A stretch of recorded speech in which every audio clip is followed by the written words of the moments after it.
morning and welcome to the Dissident Daughters podcast. I am Ada and I'm flying solo today. I've got lots of stuff I want to talk about. The topic for today is what I wish I could tell my believing family and friends. This idea has been kind of bumping around in my head for a while. And I've heard other podcasters do kind of a similar topic, but I haven't heard anybody do it in the way that I really wanted to do it, if that makes sense. I always think about this idea of just wanting to be able to have my believing family and friends listen to something or read something or whatever to try and help them understand me. If you guys, my listeners, are anything like me, or if you've had an experience like me in leaving the church and having to kind of explain yourself to your believing family and friends, you know that it can be really difficult. And there's a couple of factors that play into that. One is that our believing family and friends, they can tend to feel a little bit defensive and for good reason. I mean, I totally get it. I totally understand it. I was in their shoes once.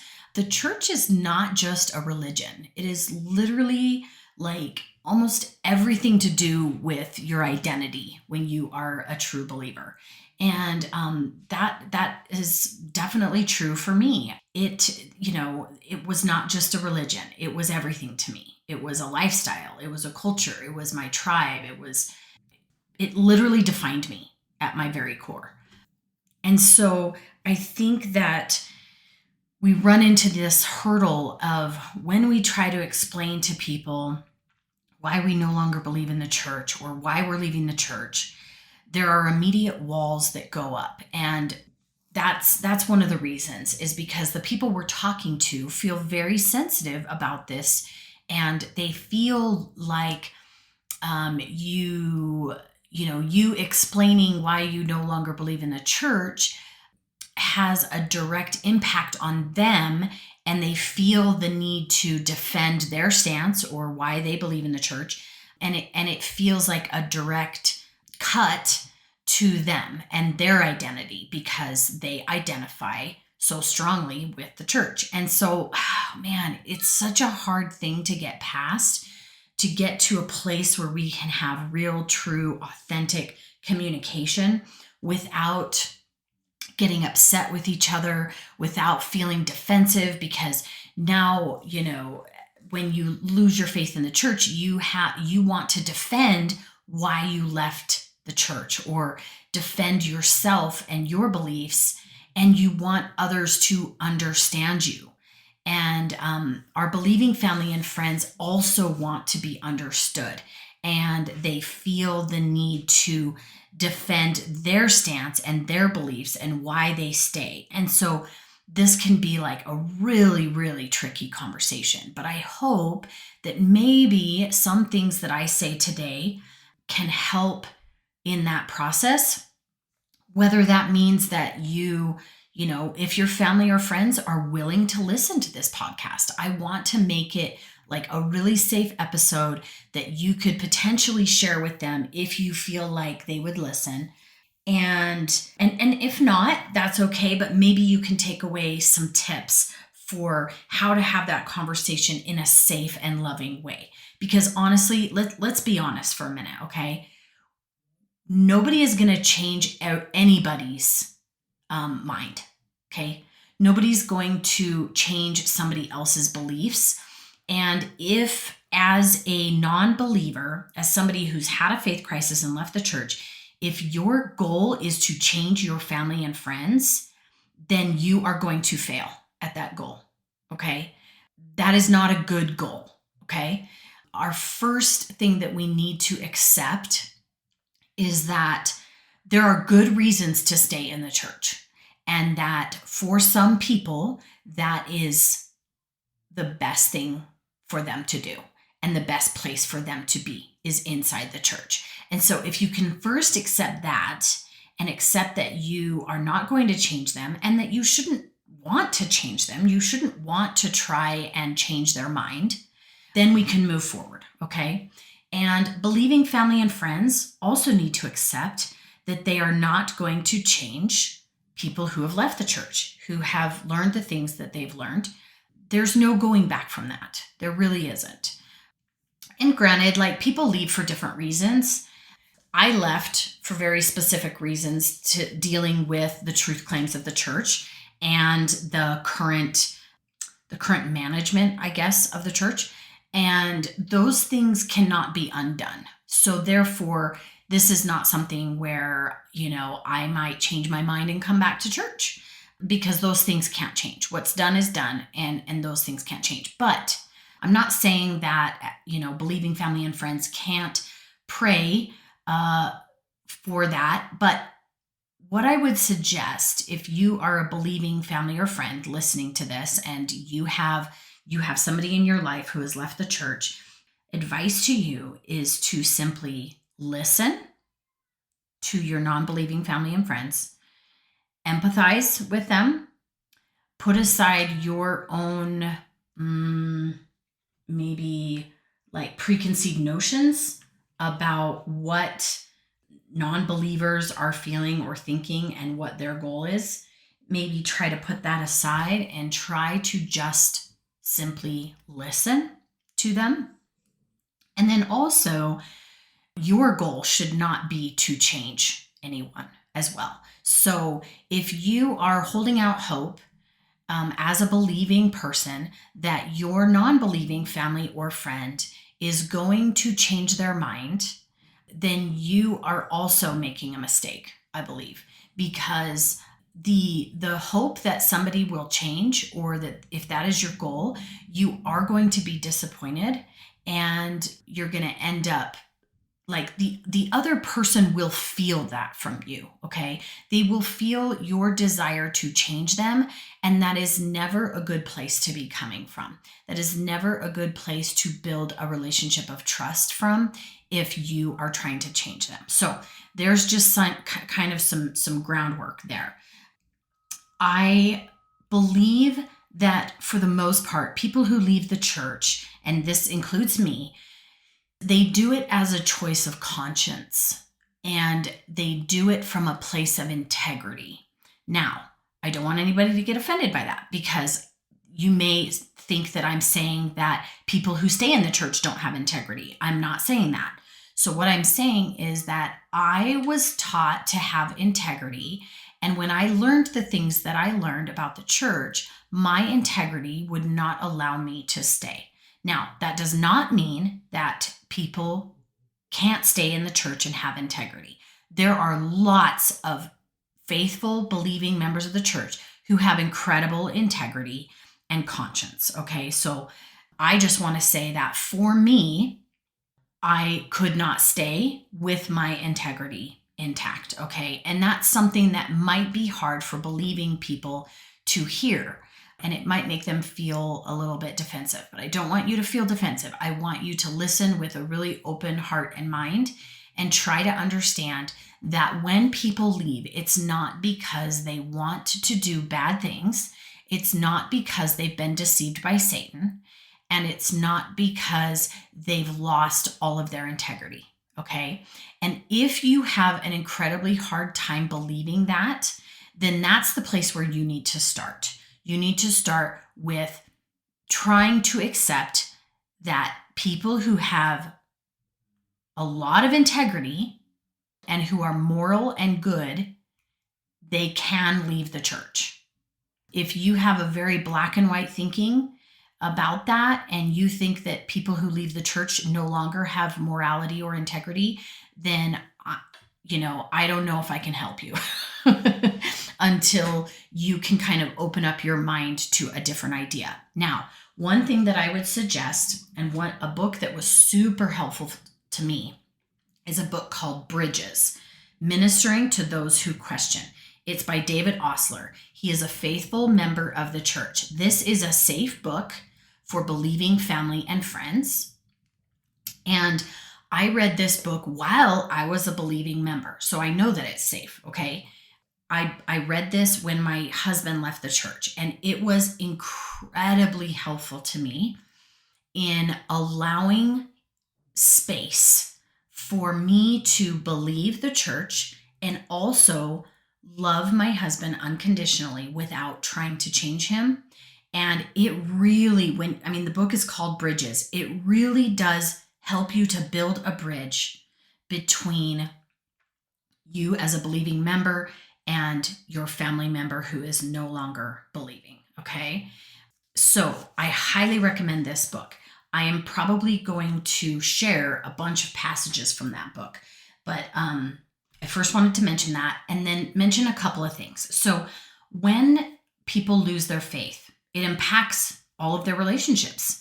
Okay, I shouldn't say all, because some people, if you don't live in Utah or if you aren't surrounded by a lot of members of the church, maybe you have a lot of relationships outside of church or outside of members of the church. For me, all of my relationships essentially were members of the church. I would say 99% of my relationships were with people in the church. So when I left, that was the hardest part. Okay, it was incredibly painful.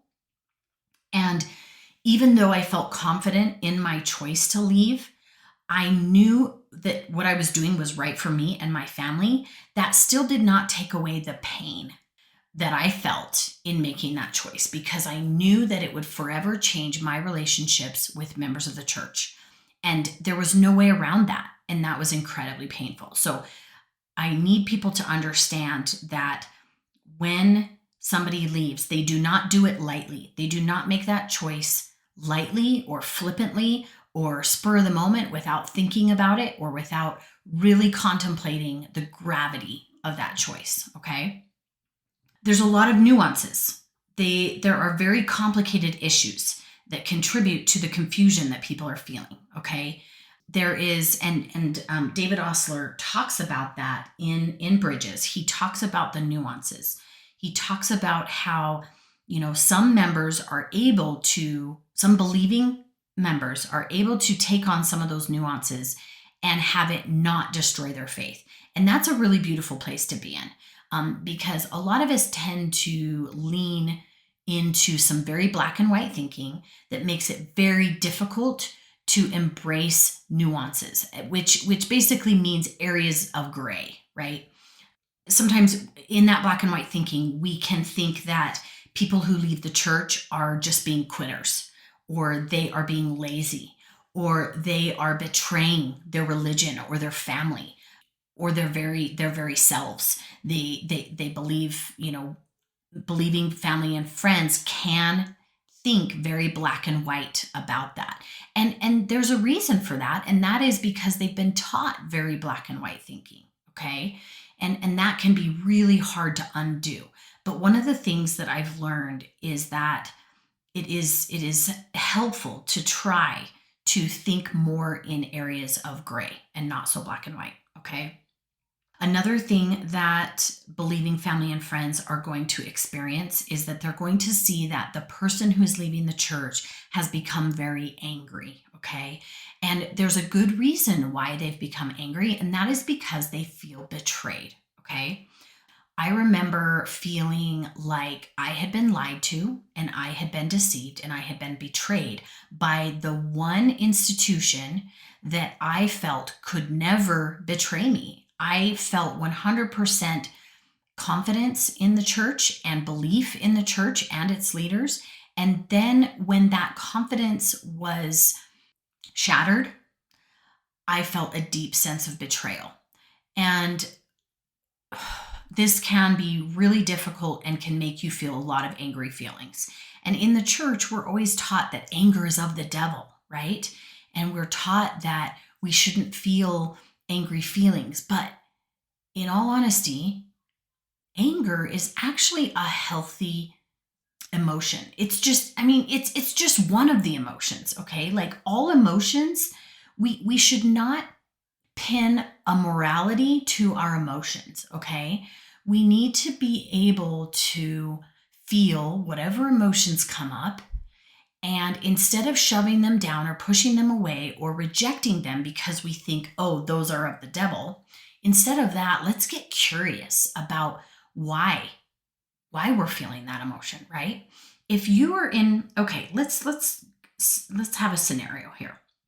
If you are in a marriage, okay, and you are married to a person for a long period of time, say you're married for 25 years, you love this person, you share your life with them, they are everything to you. You have devoted time and energy and effort into making this a really beautiful relationship, and you love it, and you love this person, and you love your life together. You've built a beautiful life. And then one day you find out that this person has been cheating on you the entire time you were married. The entire time. They've had another life, okay? For 25 years, they've had another relationship, a whole nother life outside of you. Would you tell yourself that you can't be angry because that's of the devil? I mean, that sounds ridiculous, right? You would feel justified in feeling angry, right? So hopefully you can understand why someone would feel angry, and you can give them some grace that anger has some justification behind it, that there is a reason for it, okay? Now, if this was a friend or family member, okay, say your best friend comes to you and says, after 25 years of being married, I find out that my spouse has been cheating on me this entire time, that he has an entire other life, another person that he is sharing his life with. Would you say to them, oh, but you know what? You shouldn't be angry. Think of all the good times that you've had with this person. Think of all the good that this person has brought into your life. Think of the children that you have. Think of all the happy times that you've had. Would you tell that person that their anger is not justified because of the good things that relationship brought to their life? I don't think you would. I think that it would be very difficult to set aside the anger and only focus on the good things that happened in that relationship, correct? And also, would you tell that person to stay in this relationship where they had been betrayed? Would you tell them that they should stay, that they should get over it, that they should only focus on the good and stay? Okay, that is the kind of comparison that we're talking about here. That is the level of betrayal that people who lose their faith are feeling. And so I only share that experience to tell you that is how it feels when you learn some of the things in the church that have made you feel betrayed. And so it would be as if, to tell somebody to come back to the church, it would be the same as if you're telling them to go back into that relationship where they were terribly betrayed, okay? The church feels super personal. People take criticism of the church very personal because they feel their identity in the church. And I completely get that. I felt that too, 100%, okay? Members of the church, they're some of the most wonderful people I know. They are good. They are not bad betraying people. So it's not the people in the church who typically are the ones causing the hurt and pain and betrayal. What it is the system, okay, of the church. It is the claims of truth in the church that end up hurting people when they learn about some of the more difficult parts of history, okay? So my best advice is to not try to change somebody else's mind. Do not tell them to go back to the church or to pray harder. Do not take their change of belief personally. Try not to get offended or feel attacked. Try to understand that they have just learned things that, that were hard for them to learn. And their feeling of betrayal is real, okay? And do not try to convince them otherwise, because that is super harmful. And I want you to try to not build up walls of defense around you, but to be willing to listen with an open heart and an open mind. give people some grace and allow them to have their own journey, and don't make it mean anything about you, right? It's really easy to make it personal about us. If you're a parent and your children have left, I know exactly what that feels like because I was there. My child left the church before I did, and I felt like I had failed. I hadn't taught him well enough. I wanted so badly to just impart of my testimony onto him. I felt that there was something that I had done wrong. And now being on the other side, I realized I didn't do anything wrong. And so if you are a believing person who's had a child leave, understand that you did not do anything wrong. In fact, if your child is someone who can think for themselves, then you did something right. That is not a bad thing. Sometimes in the church, we tend to lean towards feeling that if our kids do not conform and just obey without question, if our kids don't do that, then we think that we failed. But actually, the opposite is true. We need to allow and even encourage questioning and maybe even pushback against the systems and the things that maybe we've been taught to do without question. When I started to learn that the church was not everything that I had been taught that it was, I could not reconcile those things. I had something called cognitive dissonance. And I think in the church, we learn that it's like a stupor of thought, or that it's a bad feeling. Like if you feel anger or you feel, people in the church would describe it as like having the spirit leave you, or feeling like a negative thought about the church or about the leadership or about the doctrines. And so I think sometimes as a member of the church, like if I had a bad thought or something that was difficult to learn, my immediate response was to think that, oh, that's the spirit leaving me, or that is Satan, and I don't want to feel those negative feelings. But in fact, that is a real phenomenon called cognitive dissonance. It's when, you're learning something that doesn't line up with the reality that you thought you knew. And that is a really difficult feeling to sit with and to accept.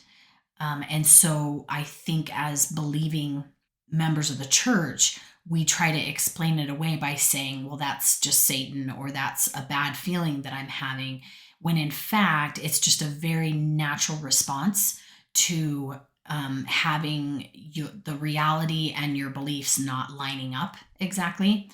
And, and it's okay for that to happen. That's the other thing, is like, that's not necessarily a bad thing. It's something that we should get curious about and learn about, instead of just shutting it down because we think it's a negative thought or feeling, or that it's Satan deceiving us, or, having influence over us. Okay.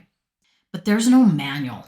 There's no guidebook that tells you step by step, this is how you leave the church in the most healthy and happy way.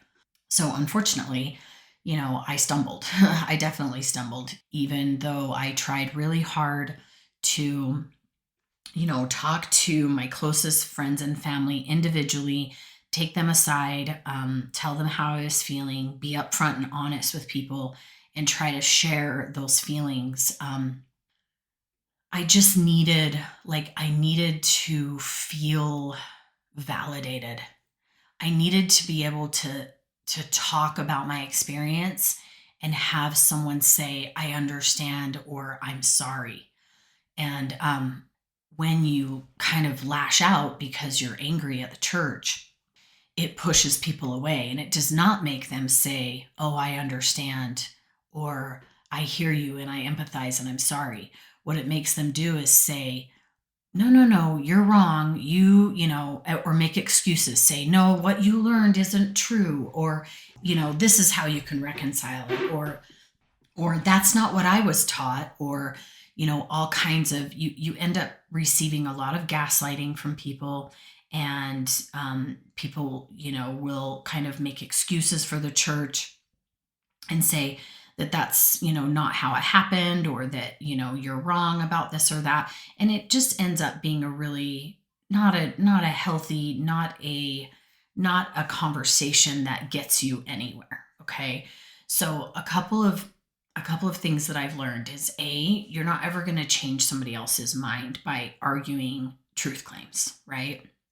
I'm not going to be able to convince somebody that they should leave the church just because of something that I've learned.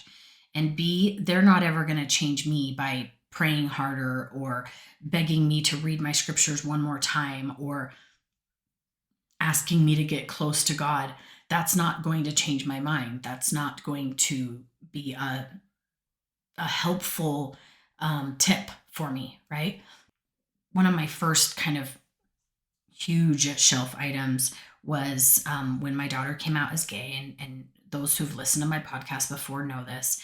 But what I really struggled with was I suddenly had cognitive dissonance about what I had always been taught about gay people, and the reality of my daughter sitting in front of me, who I had birthed from my body and raised from an infant. And I knew her probably better than anyone else on the earth knows her.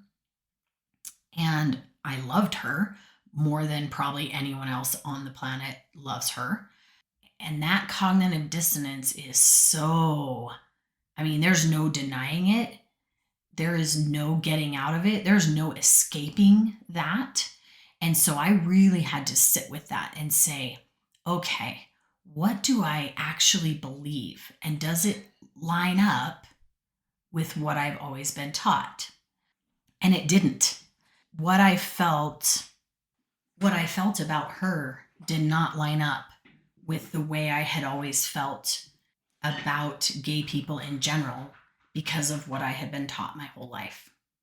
So the hardest part about that was that I suddenly questioned everything I'd been taught about other things too, because when I recognized that maybe the church leaders could be wrong about something, it kind of opened my mind to the idea that they could have been wrong about other things too, which is a really painful place to go to. Like, I didn't want to go there.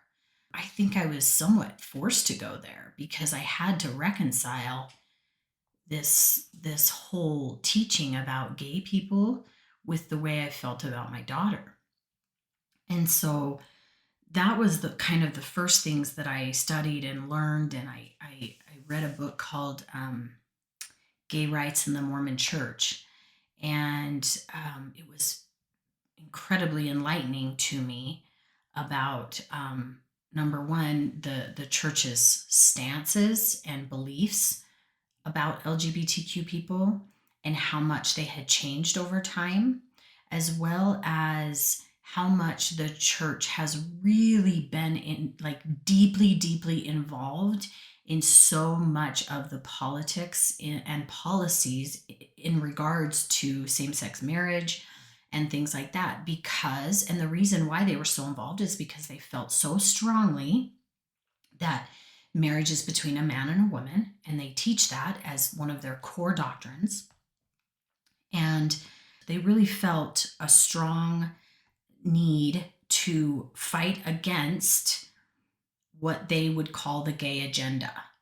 And the problems that I saw with that is that they had changed their mind so many times, meaning they had changed their stance in like why people are gay, or if people even are gay, like whether it's a choice or not. So in the early years, they believed that being gay was a choice, and then they believed that being gay was caused by masturbating, or that you were gay if you didn't have a dad or a mom involved in your life, or if you had a dad or a mom that was too involved in your life. I mean, the speculation about the causes of gayness were crazy. If you go back and read President Kimball's book, The Miracle of Forgiveness, the section about gay people, you'll just be astounded. And I just couldn't believe, because now the messages are much gentler and kinder. And the church, fully says that they recognize that being gay is not a choice, but whether you act on it or not is a choice, right? And so the beliefs had changed so drastically just in my lifetime that I recognized that something, didn't seem quite right, because I had always been taught that doctrine comes from God, right?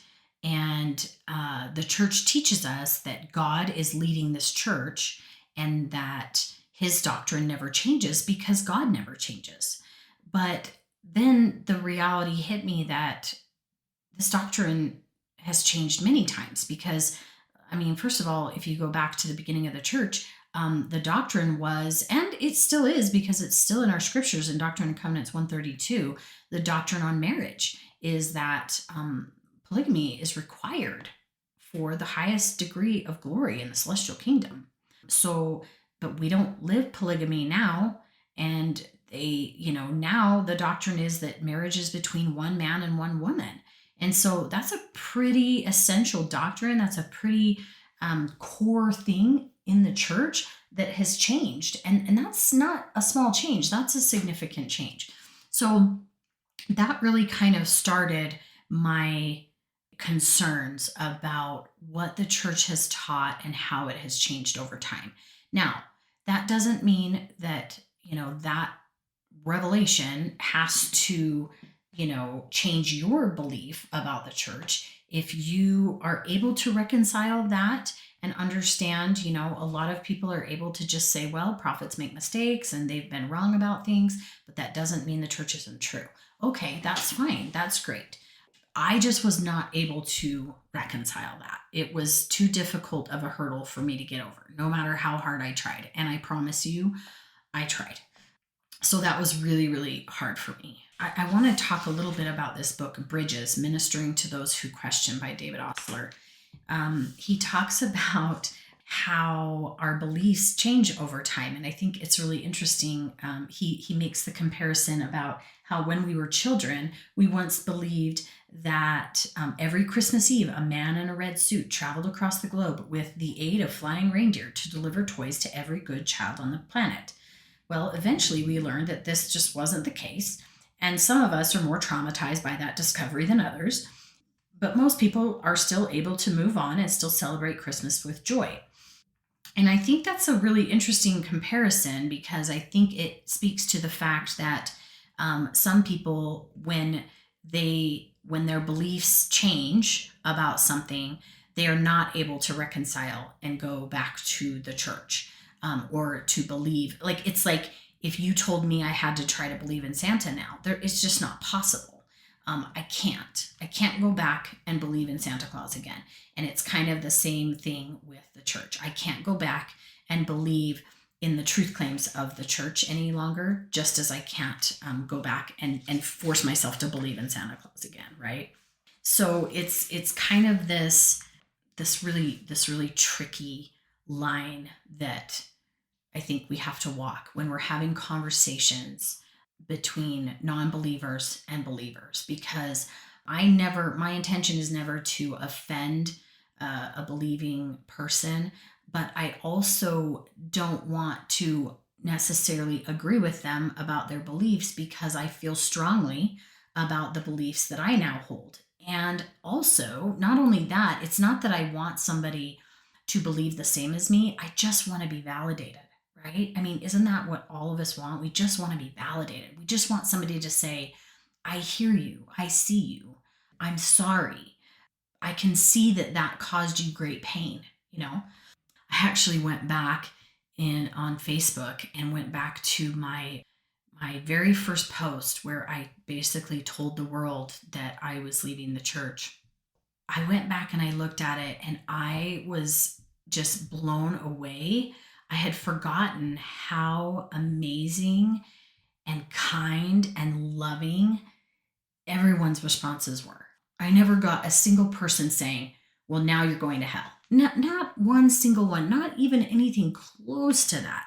People were so loving and respectful and just so kind. And I really felt heard and I really felt validated. And I think we have to understand that that's what all of us need, is just to feel heard and seen and validated at times. So if you are a believing member and you are struggling with your ability to validate somebody else's different experience, hopefully this podcast and the things I have to say will help a little bit. One of the things it talks about in this Bridges book is the stages of faith development. And I think this is really interesting. If you've never learned about the stages, the Fowler's stages of faith development, he was a psychologist. He is a leader in the field of faith development, and he developed a 6-stage framework for faith development. Okay. And in this book, he mainly talks about the first 4 stages. Okay. He talks about how stage 1 and 2 occur as we grow up in families. When you're in primary and in youth group, and you're being taught religion by your parents and teachers and others, and we're young and we're small and we don't know anything different. We believe what they say. And then as we get into our teenage years, kids tend to maybe reject some of the things their parents taught them, or they start to get different ideas about what's important to them. And so this goes into stage 3. This is when we kind of start to form our own beliefs. And that doesn't mean we leave the church. That's just part of our faith stages changing. And this is basically when we develop our own testimonies, right? This happens as we get more experiences in seminary, in the institute, as we go on missions, as we get married, as we go through the temple. Like, these are all things that kind of expand our faith and our testimonies, and we grow, and we start taking more ownership of our faith. And it's not just all about what our parents taught us. This is the stage where we no longer rely on someone else for our testimony. And we usually complete this stage by the time we're young adults. And this is when we're just developing our individual beliefs regarding our religious and spiritual world. So many, if not most, I would say a very large percentage of Latter-day Saint adults, they stay in stage 3 their entire lives. They have, a firm testimony and confidence in the church and its leaders, and their faith is meaningful and rich and vibrant, and it defines their lives. For these individuals, their sure faith remains constant, and they can incorporate life experiences and challenges into their existing framework that was formed when they were young. And that's not a bad thing. It's not a negative thing to always stay in that stage 3 of development. It's very, very common, especially in the church. But some people are faced with experience in their life that basically forces them into what Fowler says is stage 4. And it's characterized as a period when people challenge their previous assumptions and assume individual responsibility for their beliefs. So if some major event happens in your life, for me, it was my daughter coming out as gay. For somebody else, it could be having, experiencing a death in the family, or a mental illness, or, something else. Sometimes this can essentially make your entire belief system crash around you. And what he talks about is how this can feel like a full-blown crisis. They call it the dark night of the soul, and it can be incredibly painful. Let me read this little part of the book. In a faith crisis, belief breaks, one's shelf of concerns cracks, and one's old faith loses power and meaning. A faith crisis occurs when a person learns or experiences something that significantly challenges their beliefs, and they feel they can't trust the spiritual foundation that they had long relied on. This explains my experience exactly, by the way. Okay, I'm going to keep reading. This could be a result of encountering new information that conflicts with what they had known, disagreeing with a new teaching or policy, or experiencing personal trauma that causes them to be suspicious of various authorities, settings, or situations. He's got a quote from Thomas McConkie, who puts it this way: a faith crisis points to a kind of falling apart, a disintegration of one's former world that has previously held up by certain beliefs and propositions. So, in a faith crisis, what a person used to believe and the events they currently experience seem to be at odds with one another. Okay, this is cognitive dissonance that I've just been explaining to you. And he explains it as a state of intense dissonance and stress. People in faith crisis experience emotional turmoil and usually desperately want to find peace. Finding resolution to their questions, however, sometimes results in a loss of faith in some or all of the church's foundational truth claims.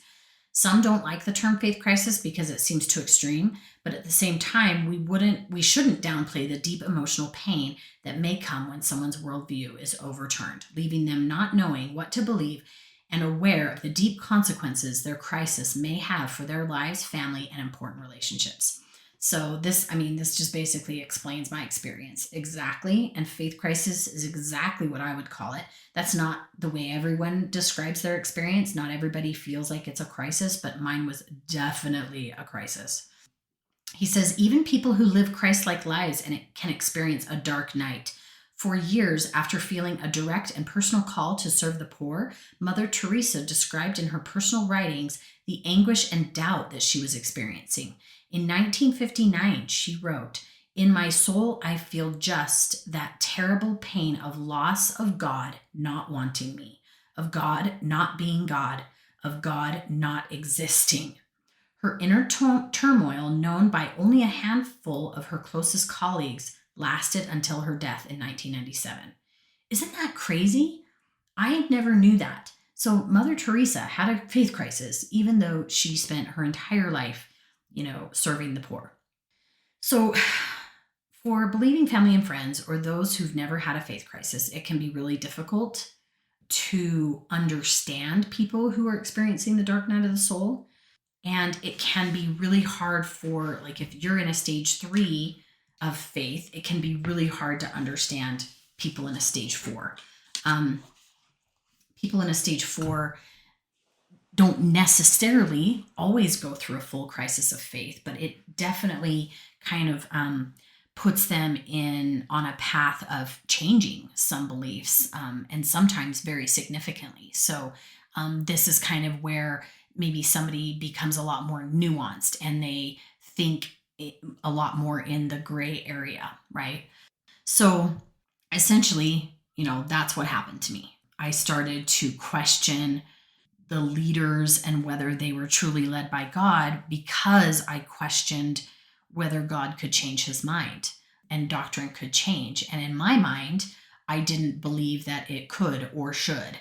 And so therefore, that really crumbled my ability to put all of my faith and belief in the leaders of the church. And I had probably given, way too much power and authority to them as my moral compass. And, not everybody does that. Many people grow up being, perfectly fine, disagreeing with a leader in the church. And they don't feel any cognitive dissonance when a church leader makes a mistake or says something wrong. But for me, in my black and white way of thinking, and in my, in my head, it had always been that the church leaders would never lead us astray, and that they were always speaking for God. And so that was a really hard thing for me to accept, that I suddenly realized or felt in my heart that for me, they were wrong. And they had made a pretty significant mistake. And so that kind of led me to, really study. I was trying to find a way to stay in the church. I was trying to find a way to make my faith fit. And when your shelf comes crashing down, you are forced to make a decision about what pieces of that shelf you're going to pick up and take with you, and what pieces you're going to leave and walk away from. And it's not as black and white, again, as I used to think that it was, where I thought that if I left the church, I was no longer going to be a good person or be moral or have integrity or be honest or all those things, because I mean, the truth of it is that we're good people at our core. Most people are good at their very core. Now, that's not to say that there are not some very evil, terrible people, but my entire idea of good and evil has changed, and my entire idea of sin has changed. And so, if a believing person is listening to this, they might reject that idea, and that's okay. But I no longer believe that sin is what we think it is. I feel like I've been taught about different sins, quote unquote sins, my whole life that really weren't sins, but they were more, being taught to me as a way to control my behavior, and that it wasn't a healthy way for me to learn about what things were good and right and moral. And so it's been a really interesting experience for me to basically start from scratch and to be able to become my own authority and to be able to learn for myself, like what's important to me, what things are of the most value to me, and then put my work and effort into those things. And the things that I value are still very much the same as the things that I valued in the church. And so we're not that different. Believers and non-believers are not that different. There are some fundamental differences in terms of the adherence to, the guidelines of the church. But when it comes right down to it, I think our moral values are very much the same. And I would say that my moral compass is actually even stronger than it was before, because what I did and what I think was a mistake as far as when I was active in the church was I gave my power over to the leaders of the church. And I essentially just, basically gave myself the ability to not even put much thought into what my values were, but that I just followed what the church taught me.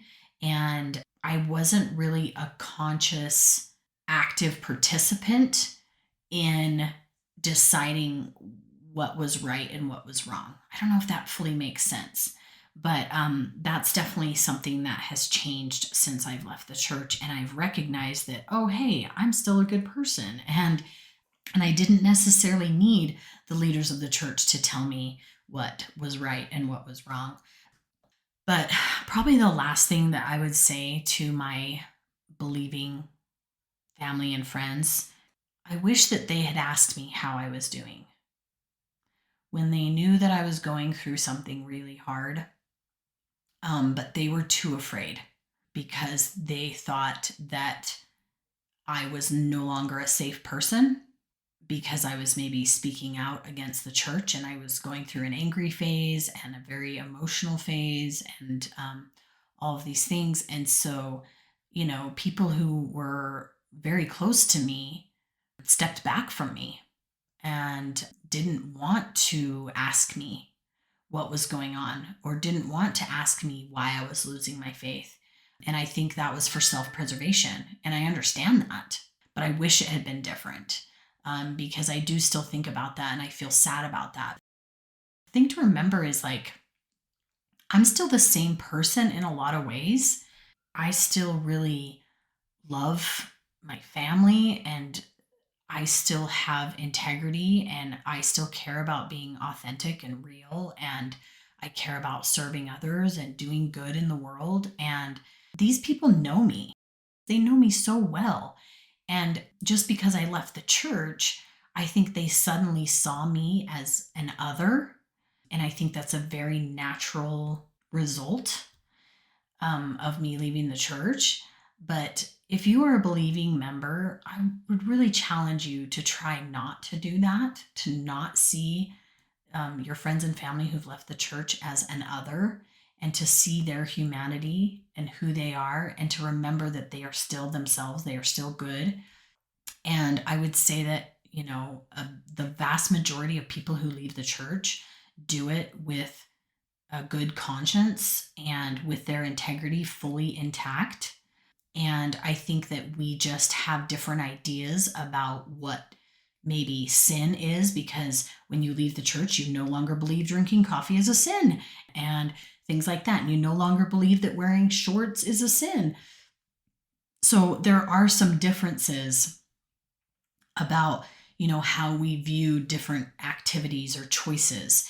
And I think, we all just need to be really careful about judging each other based on what we believe is right or wrong versus what they believe is right or wrong.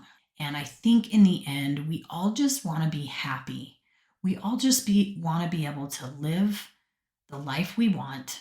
We all just need to be loved and validated. We all want to be seen and heard. And I think sometimes that's hard to do.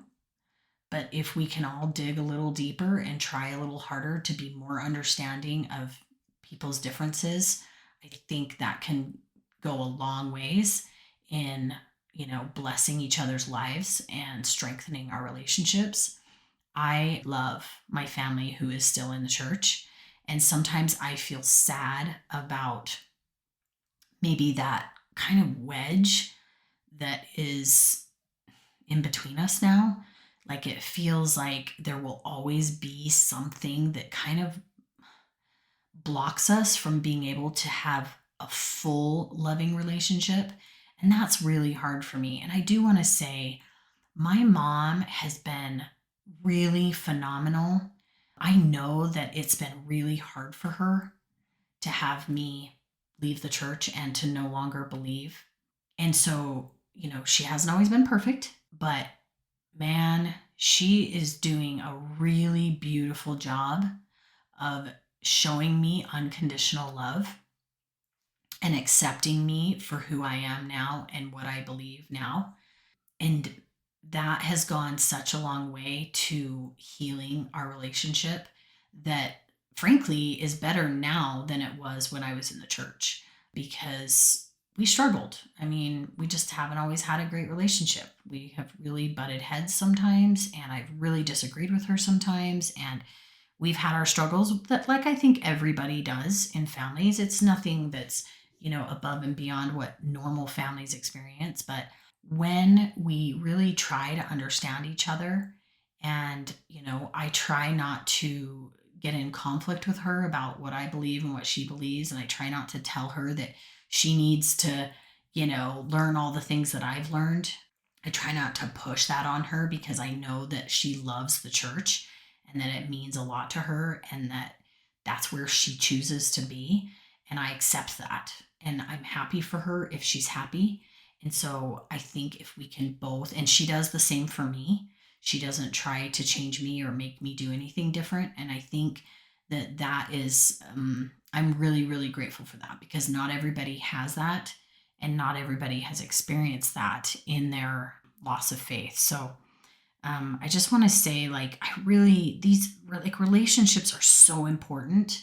And I really want people to be able to heal whatever hurts and whatever, bad relationships or, I don't know, strained relationships they have because of their change in faith. And so I hope that either, this podcast feels like something you can share with your believing family and friends, or it at least gives you some insight or some advice about how to talk to them and how to explain kind of your experience in order to help them better understand you.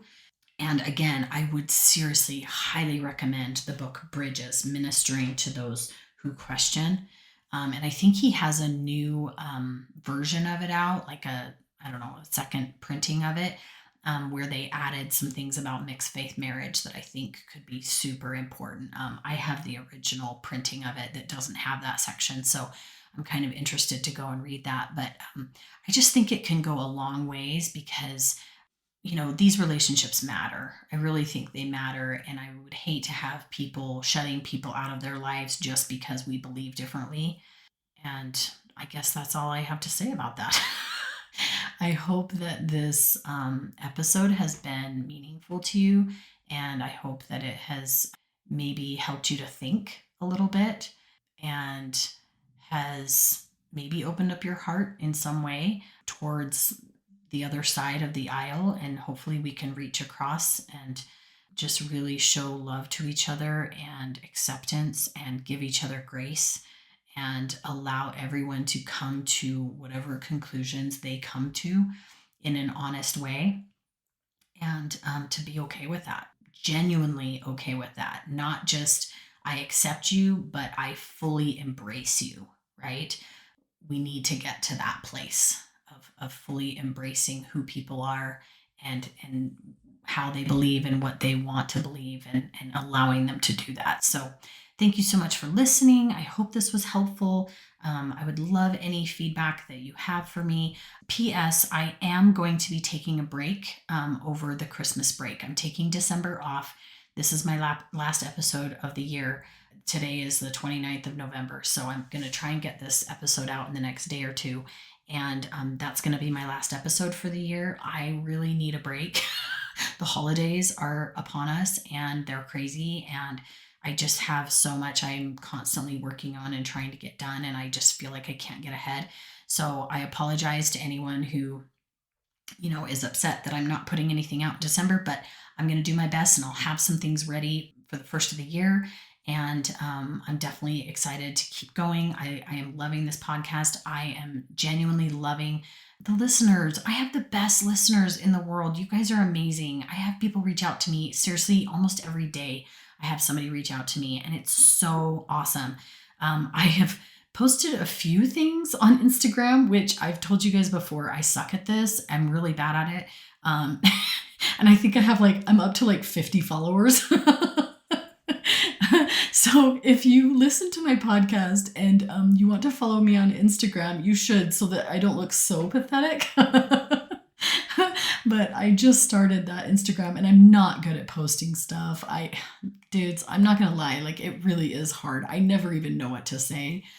But, when stuff comes up, I will try to get on there and post stuff. But I really appreciate all the feedback.